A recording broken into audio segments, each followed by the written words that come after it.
I'm Benard Omollo Were, Chairman CDF Ugunja.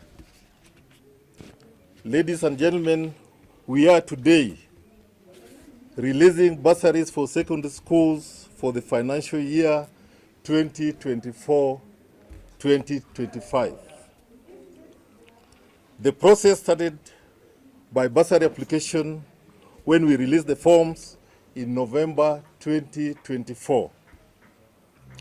We went through successful on the applications, and the deadline for submission of the forms was January 2025. In this financial year, we have a total number of 4,783 applications, which we received both for secondary and special schools. The special schools included Rambola Special School, Equator Special School, Sigomere Small Home, UR Special, Nyasanda Special, amongst others. Today, we are releasing funds to 1,799 female successful students and 1,713 male successful students in both day schools and boarding schools. This brings us to a total of 3,512 beneficiaries across the constituency. We are releasing about 27 million to these beneficiaries. The percentage of the beneficiary for this year is about 73%. This is an improvement from our last year's disbursement. For colleges and universities, we are waiting for disbursement of funds from the board. For this financial year, day schools within our constituency, we are giving them 5,000. This time we have increased it to 6,000. The reason being we did not have Form 1s as a committee. It was a decision of the committee. We increased that money from 5,000 to 6,000. For ex-county schools, we have increased it from 8,000 to 9,000. National schools has remained the same. That is 50,000. From the time our member of parliament was appointed as CS, we have received visitors from the National Government Constituency Board in Nairobi, the topmost organ. They were coming to do an assessment and see whether the absence of the MP is affecting the operations. The absence of the MP does not and has not affected the operations. It is this year when we carried out a public participation, which was a requirement for submission of the proposals to the board. The participation was done in the 3 wards, that is Sigomere ward, Sidindi ward, and Ugunja ward. We got the proposals from the public, we did the prioritization, and the submission of the proposals to the board. I can attest to you that amongst the proposals submitted to the board from the 290 constituencies, Ugunja is one of the constituencies that their proposal has been approved. That is an indicator that the movement of the MP to the CS has not affected the operations.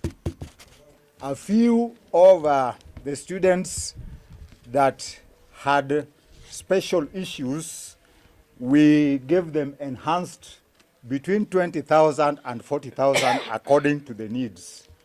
And I think that is what it is. And for now, I want to appreciate the parents who applied, and I want to ask those who are not able to get the bursaries for this year, don't lose hope, because we see the government always, sometimes they increase the amount, and we hope in future everything will be okay. This is Ndonji, Union Representative Ugunja Sub-County, representing NAT Siaya branch.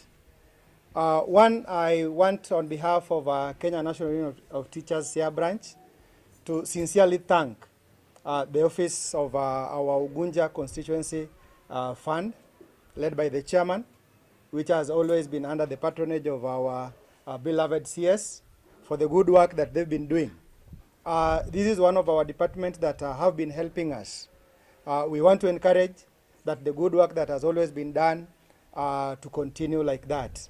We want to encourage that we must appreciate as well the increment, because I believe up to now our constituency must be amongst the few constituencies that are giving above 5,000 shillings to the scholars. We must appreciate that, and we want to ask our principals that now that the CDF has given us something, kindly as we resume for second term, let's be considerate as well to those who missed, because I know from the list that we've been given, about 1,200 learners have missed. Most of them are from our schools. Kindly, let's also be lenient to them so that they also get the opportunity to learn. On behalf of the day schools, most of our schools, we have children who come from very vulnerable families, children whom, if not supported, cannot go to any secondary school. Allow me to appreciate this, because if this is not done, then most of these children would stay at home. I appreciate the fact that you have raised the funding this time. I would also wish to request that we try to consider as many of these students as possible so that none of them is left out. I want to say most of our children in our day schools, nearly majority of them, if not all of them, are vulnerable. So if this can be considered so that at least we balance in between, so that majority of them, if not all, are awarded something, it would be better. To the chairman, allow me also to appreciate you have not only supported us in terms of bursaries, you have supported our schools in terms of infrastructure.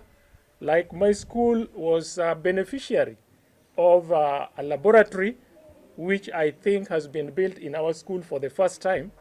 It has really helped us academically to improve.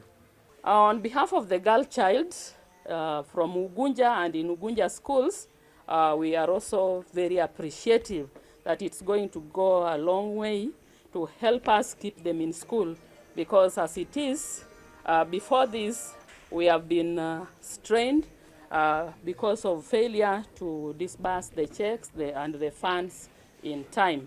But I hope next time it will be in good time, although it's better late than never. We are sincerely appreciative for this gesture, and we hope that you have even told us you have increased the disbursement in the boarding schools or extra county schools from 8 to 9, and I think it's an extra 1,000 times the number of the successful applicants. So I hope next time the students will increase their applications, and when the numbers increase, I pray that you will be considerate to the girl child so that they are able to be in school and pursue their courses as desired. Maggie me dwaraga. Maggie me dwaraga. Yakata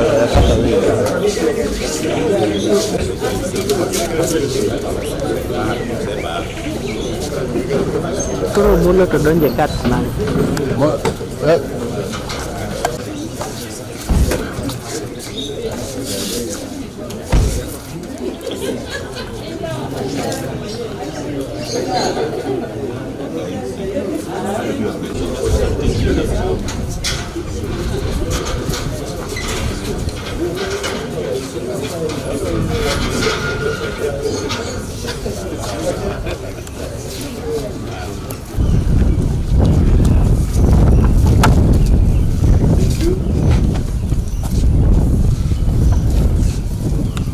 We have Boy Uloma.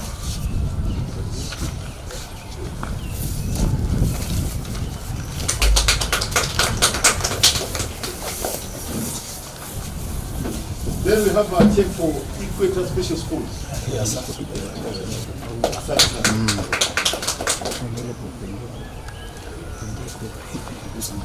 Nawashukuru.